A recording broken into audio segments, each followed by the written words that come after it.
I have a lazy sister who, believe it or not, made me jeopardize my career by putting my neck on the line to secure her a job. Loyalty to family can sometimes be the greatest burden, and I speak from personal experience. Let me introduce you to my sister, Stella, who is a year younger than me. We are the products of our mother's love life, which never led to marriage. The closest thing we had to a father figure was Uncle Greg, our mother's brother, who had been looking after us for as long as I can remember. It's incredible how, from the way we carried ourselves, you'd never guess we were being supported by someone who had his own family. I graduated from college before Stella and was desperately searching for a job. Knowing Uncle Greg's influence, I approached him for help. After expressing my gratitude for everything he'd done for us, I opened up about my job search. We discussed it for a while, during which I could sense that he was assessing whether my college education had been a waste or not. Fortunately, he seemed satisfied with my qualifications and promised to help me secure a job. Uncle Greg was a man of his word, so I was overjoyed. 3 days later, he called and asked me to bring all my documents to a company. To my amazement, he had secured me a position as the head of human resources. This was beyond my expectations. I had zero experience and was fresh out of college. Nonetheless, I was determined to prove myself, not wanting to let my uncle down. A year later, Stella also graduated from college and embarked on her job hunt, which proved unsuccessful. I suggested that she visit Uncle Greg for assistance, and I planned to accompany her. However, my concern was that Uncle Greg, who had high standards, would be disappointed upon meeting my sister, a law graduate. I too was disappointed, but I knew I had to let Uncle Greg assess Stella for himself. We arrived at Uncle Greg's place, and he engaged my sister in a conversation. I remained mostly silent, and even I could tell that she appeared unrefined. Uncle Greg didn't say anything about my sister, but the disappointment in his eyes was evident. After some time, he promised to help her in her job search. 2 weeks passed, and Stella hadn't received a favorable response from Uncle Greg. She reached out to him, but he would merely say he was working on it. One evening, our mother and sister approached me for a discussion after I returned from work. Exhausted, I asked to have the conversation the following morning before I headed to work. They both woke me up early the next day, and Stella started by expressing her frustration with Uncle Greg, who she believed was taking too long to find her a job. I defended him, emphasizing how good he'd been to us and that she needed to be patient. Stella, however, insinuated that Uncle Greg was now playing favorites between us, citing how quickly he had found me a job, while she had waited for weeks. Our mother chimed in, suggesting a solution for Stella's joblessness. I was initially happy for my sister until I heard the proposed solution. Our mother suggested that I use my influence as the head of human resources in my company to hire Stella as a sales agent with a high salary. I was shocked and turned to Stella to see if it was a joke. Our mother further argued that it was only natural for someone in my position to do so. She claimed that since I was the head of my department, nobody would question the hire. I hesitated to say no immediately and asked Stella if she had any experience as a sales agent. She retorted by asking if it was necessary, given her law degree. It was frustrating to see her demand a job for which she lacked the qualifications and experience. To make matters worse, both she and our mother were insisting on a high salary for her. I made it clear to my family that what they were asking for was simply not feasible. I explained to my mom that Stella's law degree had no connection to my line of work. She raised her voice, insisting that I should look at the bigger picture, which, according to her, was the substantial salary Stella would earn once I secured the job for her. I pointed out that fulfilling their request could jeopardize my career, as it might appear as favoritism if my superiors found out I'd employed someone unfit for the job. My mother and sister, however, dismissed my explanation, accusing me of not prioritizing family success. This was when I truly understood the bondage that family loyalty could become. How could they insinuate that I didn't want our family to succeed just because I declined to risk my career for their sake? It felt like pure selfishness. I reiterated my earlier stance and prepared some food. The rest of the day passed in silence, but the discussion continued to weigh on my mind. There was no way I could accede to their demands. I hadn't even been on the job for 2 years, and it wasn't time to act like I owned the place. My mom and sister started giving me the cold shoulder, essentially trying to guilt-trip me. I felt miserable in my own home, so I began intentionally coming home late to spend less time there. However, that tactic didn't improve the situation. I finally decided to seek advice from someone I knew would offer an unbiased perspective, Uncle Greg. One day, I stopped by Uncle Greg's place on my way home from work and shared everything that had been happening at home, except for the part where Stella accused him of playing favorites. Uncle Greg listened and assured me that getting a job for my sister was not a difficult task for him. He mentioned that he'd been stalling the process because he had doubts about her capabilities for the job, even in her field. He pointed out certain observations he'd made during their discussions, which I agreed with. Uncle Greg explained that if he recommended my sister for a job, it would put his own reputation at risk with his friends who were her potential employers. He made it clear that she didn't meet their expectations and could damage his standing. He also revealed that the talk of not wanting family success was an emotional ploy to manipulate and guilt-trip me into doing their bidding. He urged me not to sacrifice my budding career for my selfish sibling and suggested that I consider moving out of the house and renting my own apartment if the pressure became too much. Uncle Greg's words deeply resonated with me, and he was right. I needed to let my mother and sister understand that I was an independent person who couldn't be swayed in any direction they wished.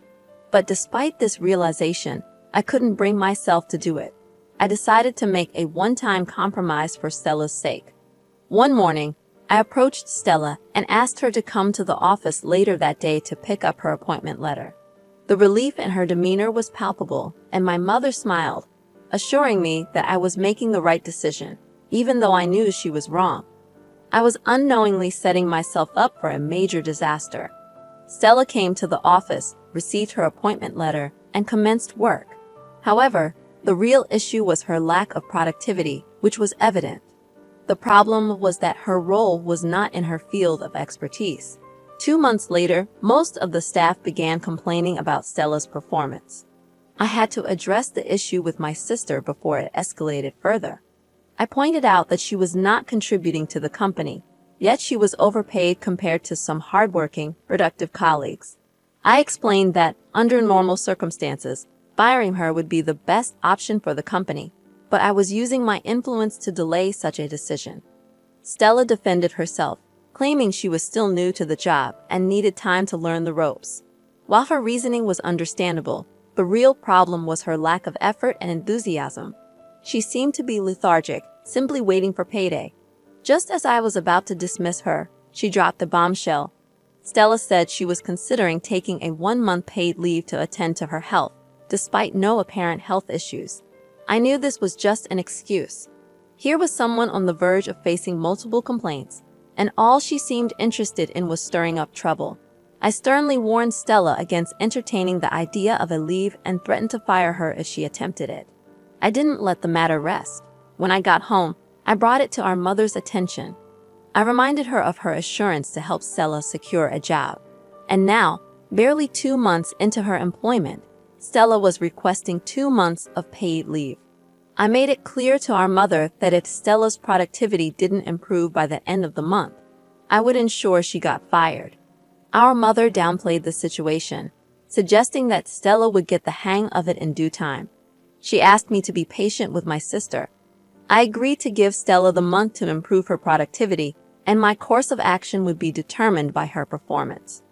I patiently waited for my sister to step up and be more productive, but it was a regrettable situation for both of us. Unfortunately, my superior got wind of the ongoing complaints and summoned Stella and me. During the review, it was revealed that Stella hadn't been productive since she started as a sales agent, and I had failed to take the necessary action, which would have been reporting the issue to management. My favoritism was exposed, and we were both immediately terminated. I began pleading for my job on the spot, but I was informed that the decision was final. Stella, on the other hand, rather than showing humility, stated that the job was beneath her. Considering her educational qualifications and walked out of the office while I remained on my knees, begging to retain my job. I regretted not heeding Uncle Greg's warnings. His predictions had become a reality, and I had allowed my sister to ruin my career. I returned home, a mixture of tears and anger in my heart, only to find Stella casually sitting on the couch with a bowl of popcorn, watching a movie, seemingly undisturbed by the whole ordeal. I immediately confronted Stella, and we started exchanging heated words. Our mother rushed to the scene, trying to calm the situation. At this point, Stella hadn't shared what had happened, and my anger was directed towards our mother. I began shouting at her, holding her responsible for emotionally blackmailing me into bringing Stella to my workplace. When she learned what had transpired, our mother raised her voice in return and demanded that I never speak to her in such a manner. I regretted that I had been disrespectful, but was unable to control my emotions at that moment. Feeling overwhelmed and wanting to avoid doing something regrettable, I ran out of the house. I didn't know where I was headed, but I knew I needed to be far away from them before my anger got the best of me. I stayed in a hotel for 3 days, crying and not hearing from my mother or sister. After a while, I decided to visit Uncle Greg. He was surprised to see me, especially on a weekday when I should have been at work. He asked about the issue, and I couldn't hold back my tears. It took some time for him to console me, and then I began telling him how I regretted not heeding his earlier warnings. What I didn't mention was that I'd been avoiding his house and calls ever since I helped Stella get the job, because I knew it would disappoint him, and I was right. Uncle Greg was initially upset with me for not listening, but his anger quickly turned to empathy as he understood the pressure of family expectations. He didn't want to discuss the matter further. He simply asked me to get into his car, and we drove back to our house. When Uncle Greg arrived at the house, he was furious. It was the first time either Stella or I had seen him like this. My mother, however, had grown up with her brother and wasn't surprised by his anger. She refused to take responsibility for my job loss and defended herself by stating that all she did was ask me to help my sister secure a job. She and Stella turned the tables on me, claiming that I hadn't guided Stella properly at work. Uncle Greg saw through their attempt to avoid blame and gave them a stern look before assuring me that everything would be okay. He promised to do everything in his power to help me find a new job. I thanked my uncle, who wasted no time in leaving the house. My mother, upon seeing her brother's departure, turned to me and called me a disgrace. She questioned why I had made such a big deal out of the situation and involved someone who had little or no business with it. I couldn't respond the way my emotions wanted me to, so I simply went into my room and closed the door. It has been 2 weeks since the incident, and both my sister and I are jobless. I am not sitting idly, waiting for my uncle to work his magic. I am actively searching for job opportunities and hope for a positive outcome soon. In an update, I can say it has been extremely challenging staying at home with my sister and mother. They have both united against me, making me feel like an outsider in my own family. I returned last week from yet another unsuccessful job hunt, feeling frustrated and exhausted. It appeared that even my uncle was struggling to secure a job for me, and I couldn't blame him. If I had been wiser, I wouldn't find myself in this current disaster. After submitting my qualifications to a firm that promised to get back to me, I decided to rest on the couch for a moment. My short nap was abruptly interrupted about 5 minutes later when my sister started screaming in excitement. She deliberately came to the living room, dramatizing her joy, as if she was deliberately looking for trouble, as she often did. Our mother hurried to her, and she informed her, loud enough for me to hear, that she had been invited for an interview at a law firm. Our mother was thrilled for her, but I tried to mind my own business. However, my sister couldn't resist taking a jab at me, insinuating that she was achieving for herself what sisters and uncles, who claimed to be family, could not do for her. It was a clear reference to me and Uncle Greg. I couldn't allow her to add to my frustration, so I gave a sarcastic laugh, mentioning that people celebrated interview invitations as if they had already landed the job. Not stopping there, I added a cutting remark about interviewers discovering they'd wasted their time with an empty-headed candidate. My sister was visibly affected, and she wanted to confront me, but our mother stepped in, clearly favoring her. This didn't surprise me. I hadn't expected anything different. Stella went for the interview and returned with a smile, informing our mother, right in front of me, that she was preferred over the other candidates and was offered the job on the spot. The pay wasn't as much as she had earned in my firm, but she was assured it would triple in 3 months. My sister and mother took delight in rubbing it in my face, making me wonder about the judgment of the employers who hired her. I also wondered about the quality of the other candidates if Stella was chosen over them.